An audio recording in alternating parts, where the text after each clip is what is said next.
Hey everybody, it's me, Angela Walters, and welcome to this week's live chat. As you can tell, I am not in my normal space. I'm still out of town, but I really didn't want to go another week without chatting with you guys. So fingers crossed that the internet stays strong, and thank you for being patient with me. It's not the slick, normal, professional live chat that I like to do, but like I said, I just didn't want to go another week without chatting with you all. I'm very excited to be here today. We're going to chat and kind of recap about some latest video tutorials, plus I'll be answering your questions. Now, since I'm here by myself, I don't have my Jessica and my Anna behind me handing me the questions, so I'm going to try to peruse through them as I go, but I've also written some down as before we started, so hopefully to do all that. I will be back next week with another live chat. I'm still out of town, so it'll still be this kind of crazy look, but I'm looking forward to talking about what I love to talk about, and that is definitely quilting. So let's get right to it. For those of you that might be new to my live chat, we're kind of recapping videos that are in a series that we're kind of like smack dab in the middle of, and it's all about machine quilting designs for negative spaces. So if you have not watched some of those previous tutorials, be sure to check them out because all this will make a lot more sense if you know how the designs are going together.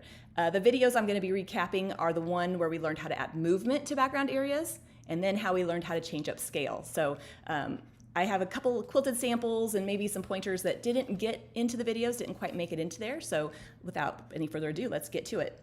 First of all, there was a lot of questions 2 weeks ago in my live chat about thread color, like where should you use the thread colors on that custom panel that I designed for the challenge. So I said, well, next live chat, I'll definitely talk about that. So first, let's just chit chat about thread colors. Here is the custom panel I designed for the challenge. Now, when I quilt the panel, of course, I'm going to use threads that are contrasting, thread colors that are different so that you can actually see them on the camera.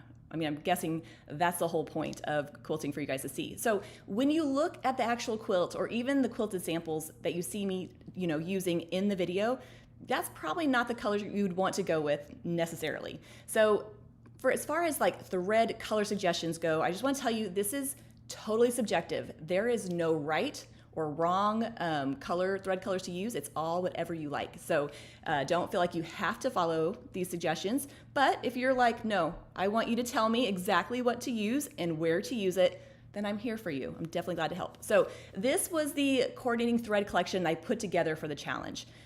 If you didn't get it, no problem, just kind of match the colors. I have a light blue and a light pink, a bright kind of darker pink, a purple, and like this bluish kind of purple color. So if you want to pull some of those out, you can. Now, if we look kind of at the panel, I've broken it up into the different sections, and the colors represent which thread color I would suggest using in that area, right? So here we can see that light blue thread color, and then the top whole third of the panel, I'm going to use that light blue thread color. That's kind of what I envisioned for it. Now, if you are quilting along with me, you probably realize that that panel has some green in it. It has some dark blue, and it has, some teal blue. The reason I went with the light blue is that it kind of covered most of that and kind of blended in and just shows up just a little bit, in some of those contrasting areas. So that was kind of what I envisioned for that area. Then for the second, third of that panel or the center of it, we're actually using two different colors, or I suggest two different colors. The light pink for the blocks in the top portion of it, and then the dark pink for the bottom portion of it. Of course, like I said, you don't have to follow that, but what that's going to do is in that section, especially where we're talking about changing scale and we're doing a lot of different fillers, I really want to see the texture of the quilting. So kind of matching those thread colors helps achieve that. And then in the bottom section, we have the purple and the blue. So the purple, of course, in one portion of it, and then the dark blue in the other, or the purple and the dark blue in that bottom third. When I'm picking thread colors, I try to, limit the collection. I don't necessarily want to do 10 different thread colors, in the whole quilt. I mean, I will, but I wouldn't want to put that on you all. So I try to find colors that go over a range. So these were kind of the ones that I opted for. I know I've said this before in my previous live chats, but I love picking out thread colors. There's just something about kind of laying them out and kind of imagining what that quilt's going to look like. Now, the question that came up though last week was, what if I just want to use one thread color over the whole quilt? Totally fine. Like this is going to be the case if you're working on a quilt and you're going to do an all over kind of design. So when I kind of look at those thread colors, what I would suggest if you just want to use one over the whole quilt is the light blue or the light pink if you have the thread collection, or you can go a little bit more medium blue or medium pink. The reason that this works is it's the same kind of value as most of the quilt, right? Light to medium. There will be some contrast in those darker areas, but that's fine. I would rather have light thread color on dark fabrics than vice versa, especially in something like this where we're practicing designs and we're working through this, because when we're using dark thread on light fabric, you just see every little bobble, every imperfection, and it could be a little demoralizing if you're newer to quilting. And then even if I have light thread on dark fabric, even though it does contrast, I still get the texture of the quilting and it just looks a little better, in my opinion. You have to remember, I'm only the expert of my opinion, but that's kind of what I would suggest. If you don't have a light blue or light pink, or you're like, why the two?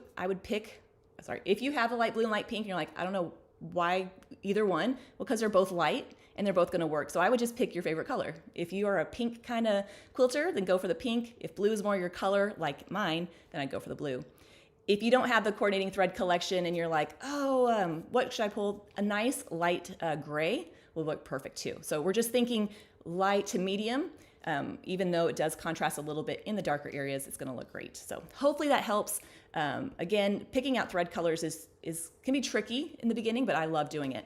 Now, if you got the suggested PDF earlier on, suggested supplies PDF, I actually had this little sheet in there with the kind of shows that graphic and the thread colors. But if you didn't, no worries. I put a link in the description box of this live chat that you can download that PDF. So if you want to just actually have it and not have to, refer back to the live chat, you can do that. So just click the link to get that. All right, and then also another question came up before we went live. About 30 minutes before my live chats, I get on there and we type chat, and it's a lot of fun. And one of the questions was the expanded PDF. Is there several different ones, or is it just one for the whole challenge? And there's only one for all the videos. So if you want to get even more quilting samples, even more diagrams, even more step-by-step illustrations, all of that, it's just one file. And that's the same case for the free quilting diagrams that I put together as well. So just one file, you don't have to download it week by week. That's a fairly new development for me. Last challenge was the first time I was able to get my act together enough to do that. So hopefully you find that helpful.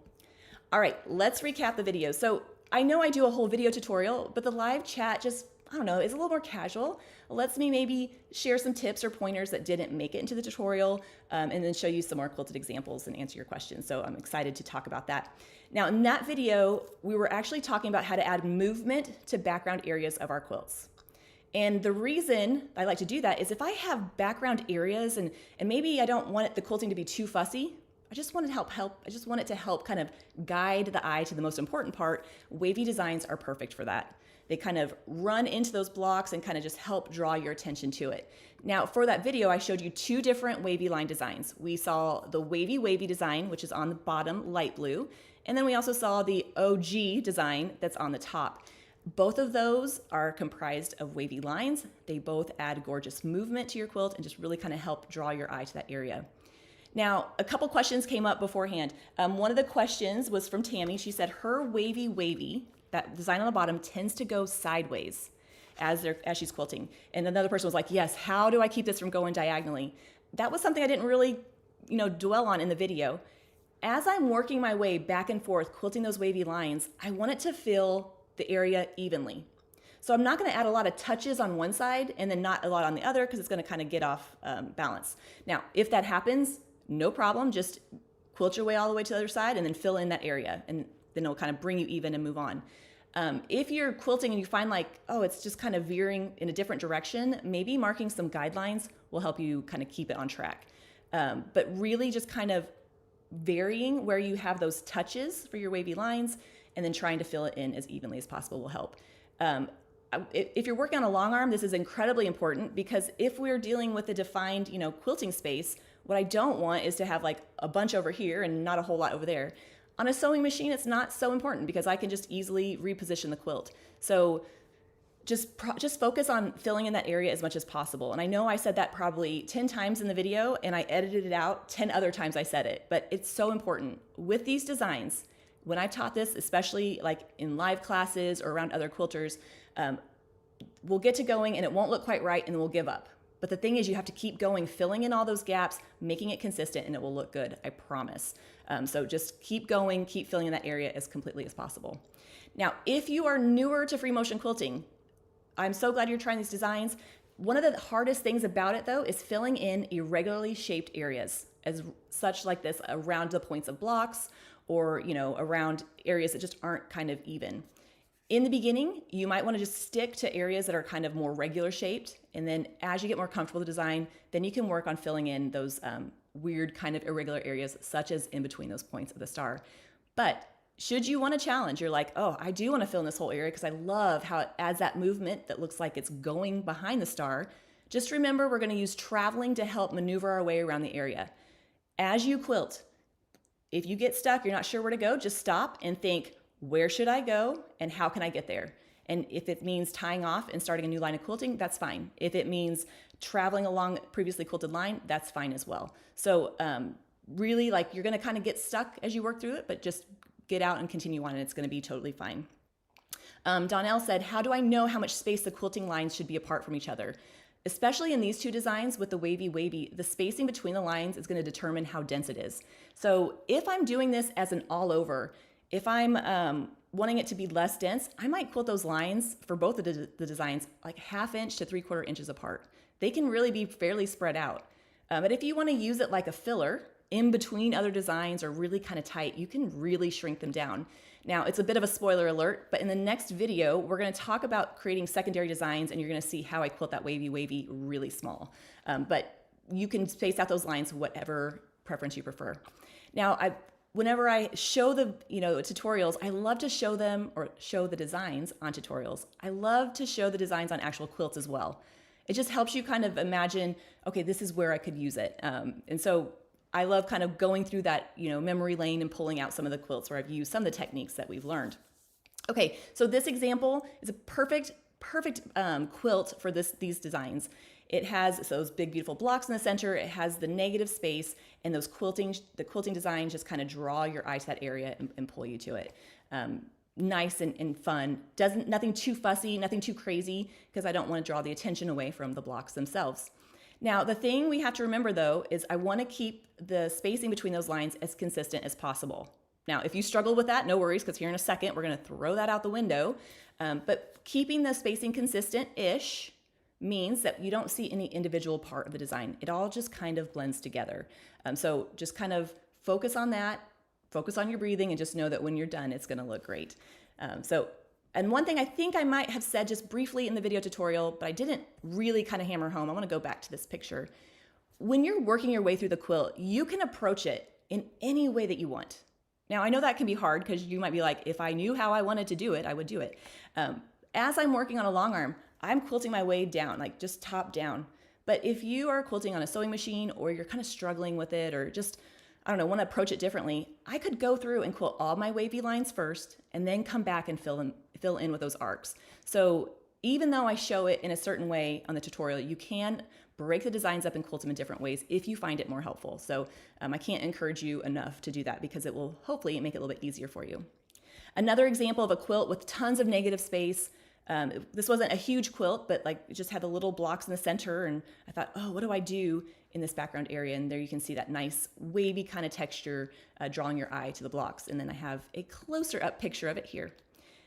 Now I did show like real briefly in the tutorial that you can change up the way you quilt, especially the OG design. I like to quilt them so that they mirror each other and kind of have that wider and narrower shape. But you could quilt them so that they echo each other, more like a wave, and fill in between them. You can use different filler designs if you'd like. You can try wishbones or back and forth lines. And I do say that quite often in the videos. And I know it's kind of like you could do whatever you want. And you're like, oh, I don't know what I want.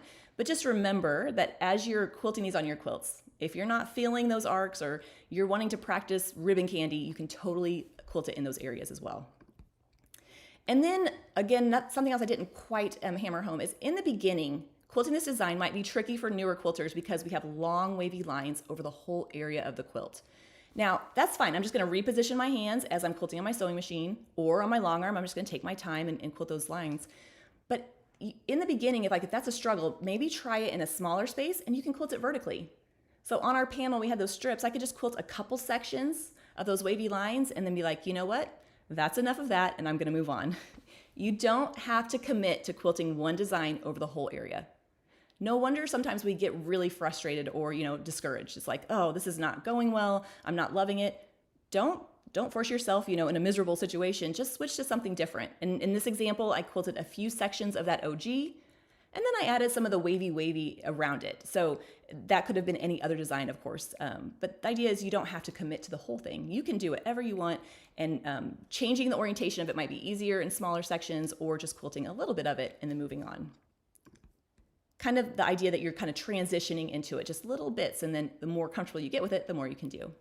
And again, filling in those designs, whether it's the wavy right here, or like we saw with the OG design, around blocks can be a little tricky. So if you're quilting along with me on the panel, you could just quilt right over those small stars. You don't have to quilt them separately or fill in around them, or you can try definitely working in those areas. The main thing to remember, and I know if you have watched any of my videos, you know this, people will notice a gap in the quilting before they notice an error. So just fill all that area in, and it's gonna be fine, I promise. So just know that sometimes dealing with those irregular areas can be tricky. And here's just another example of filling in between the points of the block. Again, I'm trying to keep that spacing somewhat consistent. I'm trying to not leave any gaps, and I'm not stressing about it because I know that when I step back and look over the whole quilt, it's gonna be fine. So hopefully if you tried the wavy or the OG, you didn't hate me too much. But really, it is a great design for adding movement, but they're both really great as all over designs. So then that was 2 weeks ago. And then this week we had the next video in the series, Changing Scale. Now, I kind of waffled back and forth about whether or not to put this video even in the challenge because it is abstract, right? It's kind of not so much abstract, but it's like, oh, we're going to change the scale and we're not learning a particular design. It's more of a technique, right? So even if you're watching and you're like, I don't like the wavy swirl, I don't like the pebbles that she's quilted, we're more learning a technique, not so much a design. So hopefully, even if you're like, I don't ever want to quilt pebbles for anybody in my life, you can still use this with other designs. Mary Mike says, what do I mean when I say OG? So that's just the name of that design that has the wavy lines with the filler in it, and it's OGEE. And I don't know why I named it that. We can call it wavy lines with filler. Thanks for clarifying. I guess I should say that. All right, changing scale. Basically what we're doing is quilting the same design in different sizes over an area to help draw attention to a particular area. So what we're doing is really breaking our background area or negative space into sections and then filling them in with a design. So in this example, I kind of just took a quick photo as I was quilting on my long arm, how I was approaching it by using my marking tool to break it up into sections and quilting my pebbles from smaller to bigger. Now, I will say, it might sound easy, but quilting a design in different sizes can be tricky. So this is really good practice if you're wanting to get better at that. Now, in previous live chats or previous videos, I always said, when you're learning a design, don't worry too much about the size. Learn how to quilt that design, and then you can learn how to shrink it down or make it bigger. This is not the time to learn a brand new design. This is a time to use a design that you already feel comfortable quilting. But by changing the scale, we can use the same design over the whole area, but still add a little bit of difference to draw attention to a particular area. Anytime there's a contrast or a difference in something, it will draw our attention to it. So if I have a block in the center and I want to draw attention to that by putting my smaller design around it and going bigger as I go out, that's just going to help kind of highlight it from the rest of the area. Plus, it's a lot easier to quilt this much small and the rest bigger than doing small over the whole quilt. So a lot of fun there. And here you can see once you erase or remove those marked lines, you have that nice gradual change of scale. Now, in the video tutorial, I think, say it maybe once or twice, but really don't stress out too much about those lines. They're just there kind of as a guide. As I'm quilting, if I quilt some smaller ones in a bigger area or vice versa, I'm just gonna keep on going, filling in that area and know that's gonna be fine. So those lines that you mark can go in a lot of different directions. In the panel, I just kind of marked them so that they went around that center block, but you could, do them diagonally, you can do them in curves. It's really just whatever you're kind of feeling with it. But reason I like to mark those lines is it just gives me something to follow, especially if I'm working on a bigger quilt and I'm going to be kind of ping-ponging or moving my way back in between those sections. So you can do it without the guidelines, but I definitely prefer it. So how to change scale, right? How do I go from smaller to bigger? Really, when I'm talking about scale, I'm just talking about the spacing between the lines. And I did say that in the tutorial. If you see a design that you like, but you don't want to quilt it as densely as I've done it, just spread out the lines further apart. So when I say scale, it's just a fancy way to say the spacing between the lines, or density would be another way. Keeping that on track or keeping that consistent comes with practice. And the truth of the matter is there is nothing to avoid with that. You're going to have to practice the design. But as I'm working through several designs, something that could be helpful is you could keep a little hand-drawn key or like a little piece of paper right next to you on your long arm or your sewing machine with the actual size of the design so you can kind of refer to it as you go, just kind of quilting and checking it every once in a while.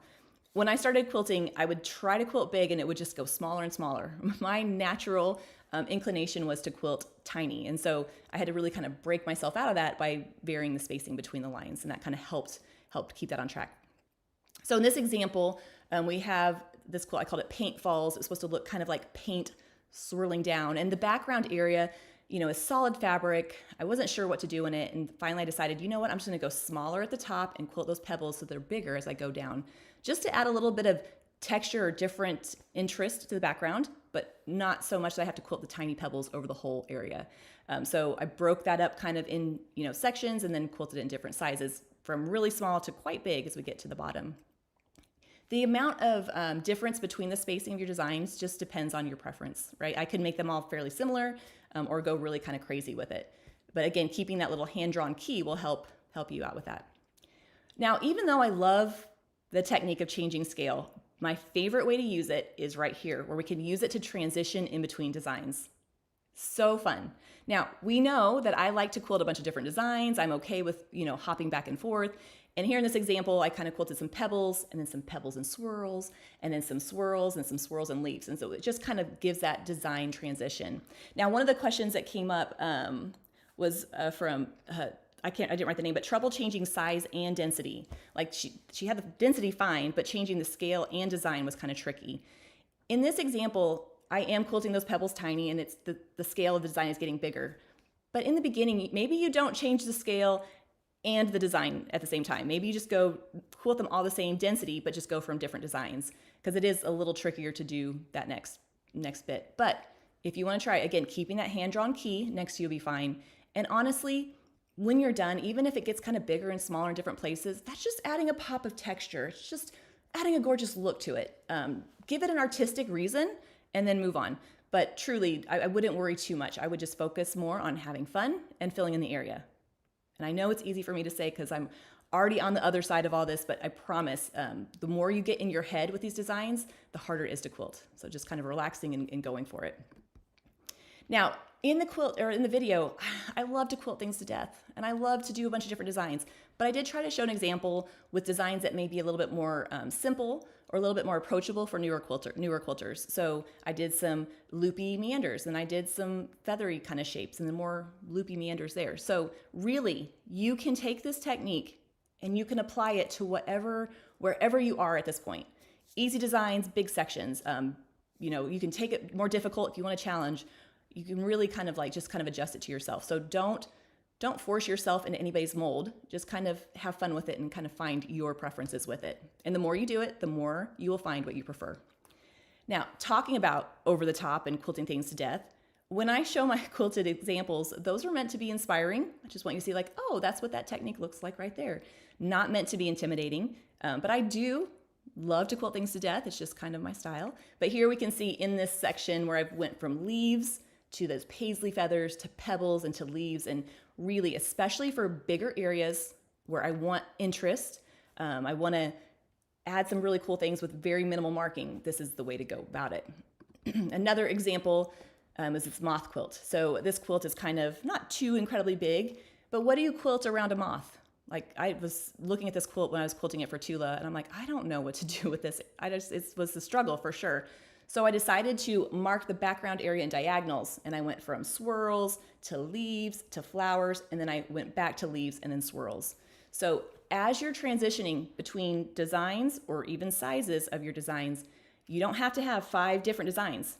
I could have 3 and then just work my way back, right? 1, 2, 3, 2, 1. So you don't have to know a bunch of different designs to get that interest. So hopefully that, is a little bit encouraging there, and just kind of a closer up of the quilting. And I did mark out kind of my sections before I started. You can play around with that and find what you prefer. If there is some piecing in the quilt I can use as a guide, like maybe it's pieced on rows and I can say, oh, I'll do this row differently. Sometimes that might be more helpful.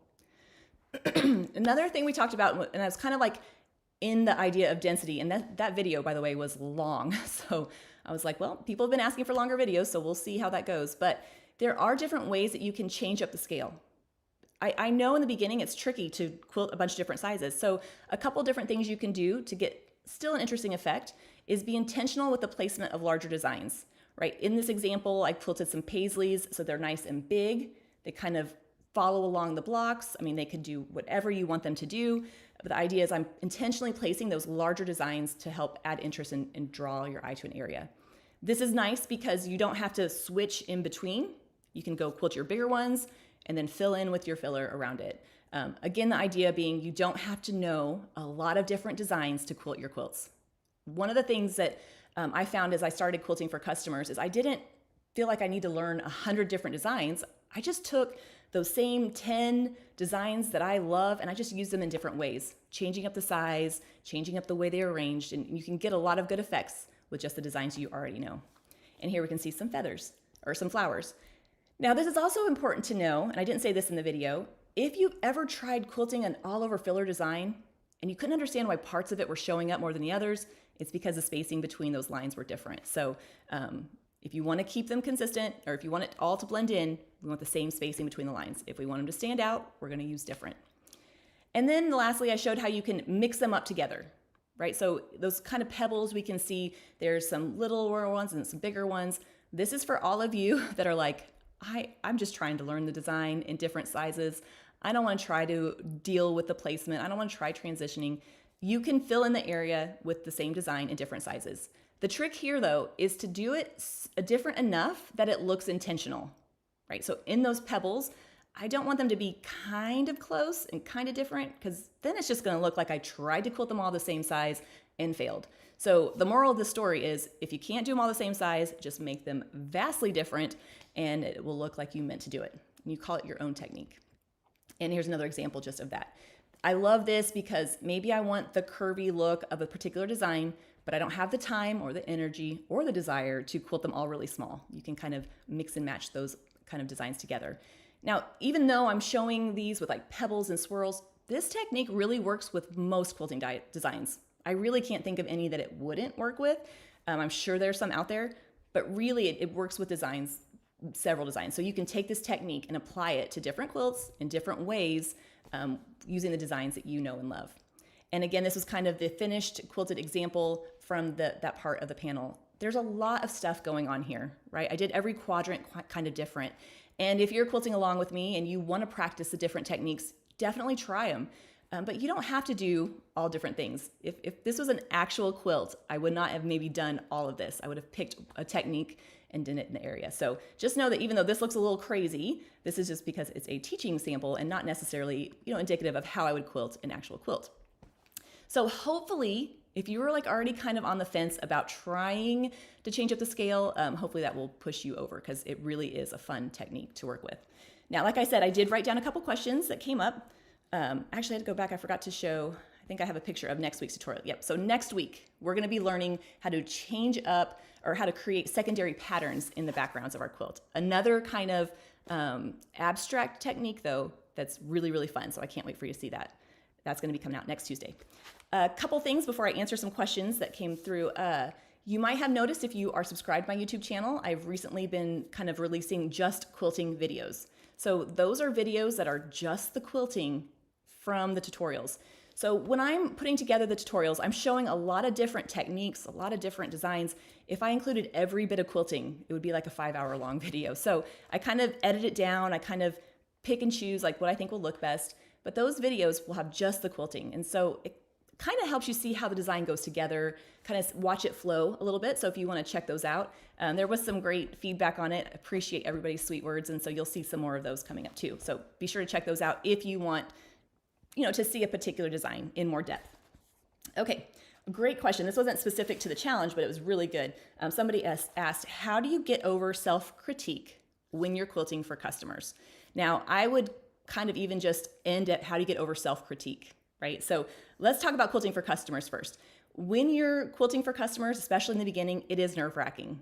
The best advice I can give to you is to fake it until you feel it, right? You are providing a skill and a service to your customer. They're super happy. Don't let them see the doubt. Don't let them see the fear, right? Nobody wants to go get their hair cut and see the gal that's cutting your hair is scared, right? Like that's not fun. And then find a group of people that you can then go to and be like, oh my gosh, that was so scary. I promise though, like just knowing it looks great, it's going to be fine. Now, that means that what I'm quilting looks like what I promised, but that doesn't mean that I have to do, extravagant show quilting. It just means that I'm just like, here you go. I'm so glad you like it. And I guess this is kind of not necessary, but one thing that I would always say is thank you for letting me quilt your quilt. I like how you blank and I like how I blank. That was kind of the rhythm I followed. And having that kind of template to follow kept me from like being too nervous. So I'd say, oh, thank you, Sue, for letting me quilt your beautiful quilt. I love the different fabrics you use and the color placement. I'm not good at that, so I just love it. And I especially love how the quilting right here shows off that print right there. And sometimes just having that routine or that script to follow will help you with that. Now, how do you get over self-critique in general? Well, I will tell you this. I'm not a perfectionist, so there's that. I'm a people pleaser. It's a totally different a neurotic tendency. But self-critique can be good when you're wanting to improve. The trick is to be kind to yourself, right? We're not quilting so that we can feel bad about ourselves. Nobody ever made a quilt and was like, ooh, I can't wait to beat myself up about my feathers. It's going to be fun, right? So if you're trying to improve and you're like, I do want to be somewhat aware, pick one thing that you want to improve next time. So after you quilt your sample, one thing, I want to work on my spacing. I want to work on my cussing. I want to work on my drinking, whatever. And then try to improve that. Sometimes we look at the whole quilt and we're like, oh, it all looks like crap. I can never do all of that stuff. So hopefully that kind of helps. Another thing that will help, and then I'll jump off this soapbox, is to remember why you made the quilt. You made that quilt for a purpose. You made it for a charity, for a loved one, for yourself. Focus on why you made it. Because I promise, even if you're like, oh, the quilting looks horrible and da-da-da-da-da, after you've lived with that quilt for a while, you don't see it anymore. It just becomes the quilt. I have plenty of quilts around my house that are vintage Angela quilting that are really poorly quilted, but I don't notice it anymore. It's just the quilt. So totally try not to do that. And last one. I know I said last one, but this one is the last one. When you give a quilt to somebody, don't point out your mistakes. Don't show them. Like they're just in awe that you were able to sew pieces of fabric together and make a quilt. So you could be like, oh, it was fun, or I sure learned a lot. But anytime anybody gives you a compliment, take it, because that's a gift from them and you don't want to reject it. All right, that's enough of that. Janet said she starts and stops a lot when trying to decide where to quilt. How many times, or how does that get better, the starting and stopping? I will tell you, the first part of a quilt takes a while to learn through. You're kind of trying to figure out the flow of the designs. And so it will get better with practice, and it gets better as you work your way through the quilt. So I usually like to joke the first quarter of the quilt takes about 3/4 of the time to quilt, because I'm trying to figure out my path and how to work through it. But it does get easier as I work my way down the quilt. But if you have to start and stop a lot, that's okay too. There's nothing that says you have to do it all in one movement. So hopefully that helps. Getting it done, so they liked the smoothness of my long arm in the videos. She uses regulated, so what's the difference there? So in the long arm, in the videos, when I show the long arm quilting, the sound is pretty consistent, and that's because I'm in manual mode. And that means that machine is going the same speed, no matter how fast or slow I move that machine.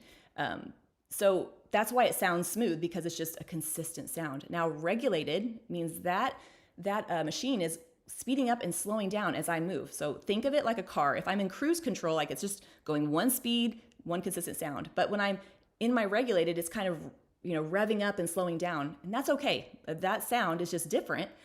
If you don't like how it sounds, you can maybe put some headphones on, listen to some audiobooks. I will say I do love the sound of the manual, but that's just because that's what I learned. So I think that's just what I'm used to. So hopefully that helps. Jeanette asked, or said that when they're working through the quilt, they have to travel or backtrack a lot of times. Like how many is too many to travel over a previously quilted line? And I kind of answered this in the type chat, but there really is no right or wrong. You can travel over as many times as you want, whatever you feel like. Now, that being said, I always give myself rules, because rules help me, make decisions quicker. And so in my rule is I try not to backtrack over a certain area more than 3 times. Why 3? That's just my favorite number. So there's that.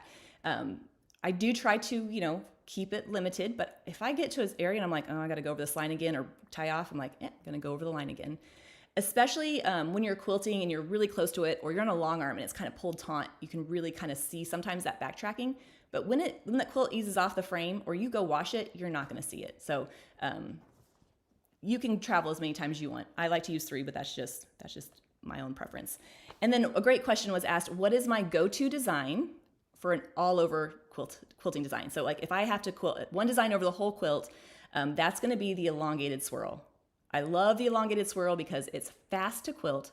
There's no traveling. It uses a lot of echoing, and it looks good on any quilt. I've never seen a quilt that wouldn't look good with it. So that was kind of that answer with that. But so that's my go-to design. And I will tell you, designs are kind of like, your preferences. So they change over time. But right now I'm solidly in a elongated swirl one. So, all right, everybody, I can't tell you how much I appreciate you joining me, especially I know the audio sounds weird. I had a mic that wouldn't work. Anyway, it is what it is, but I'm glad that you're here. I love talking about it. If I didn't get a chance to get to your question, no problem. Just leave them in the comment section. I get on there from time to time and answer them. And like I said, I'll be back next week with the next video in the series. We'll be talking about secondary designs, and I even have a couple more just quilting videos lined up for you. So until then, everybody, stay safe. Have fun quilting and be happy quilting. Bye, everybody.